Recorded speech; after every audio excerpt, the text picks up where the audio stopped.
সে ডিম হয়ে যাবে মনে হচ্ছে। পেটে কোথায় ডিম এই সময় এ কোথাকার এ পুকুরের না বাওয়ারের পুকুরের তোলো তো একটা তোলো দেখো এই পাশেরটা তোলো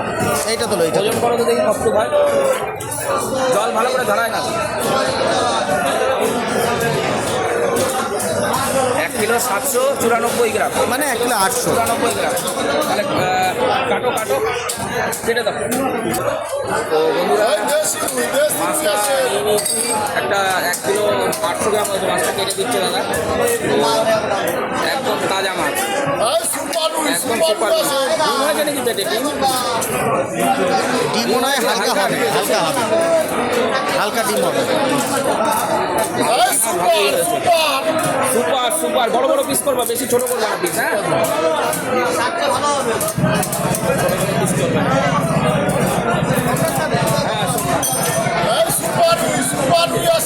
করো করো করো পিস করো ভালো সুন্দর করে করো জ্যান্ত দেশি রুই আর দেখুন জ্যান্ত রুই নিয়ে নিলাম আজকে অন্যান্য মাছ কিরকম হয়েছে দেখি বেশি হয়নি মানে 200 গ্রাম মতো হয়েছে আরামসে 200-250 গ্রাম ডিম আছে তেলটা ফ্রেশ করে দিয়ে দিও তেলটা ভালো হবে ভালো মানে খুব ভালো তেল তাহলে পরিষ্কার করে দিয়ে দাও পরিষ্কার করে দিলাম আর এর সাথে দুটো নাও না না দিয়ে দাও এগুলো সব এসব তেল খাওয়ার মতো এসব তেল দারুণ গায়ে লাগে না খেলে হ্যাঁ ওই তেল খেলে বেশ সুন্দর হবে সুপার আছে বেটি বড় বড় করে করো হ্যাঁ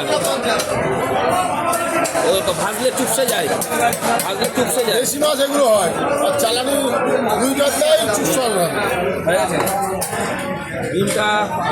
আমি আলাদা দিয়ে দিচ্ছি হ্যাঁ আলাদা একটা করে দিলে ডিমটা আর ওই তেলটা একটার মধ্যে করো আচ্ছা ডিম আর তেল একটা করে ওই একই এর মধ্যে দিয়ে দাও দেখুন সুপার আছে কিলো 800 গ্রামের রুই নিয়ে নিলাম কেটে পিস করে দিলে দাদা এবার বাড়ি নিয়ে গিয়ে রান্না করলে হয়ে যায়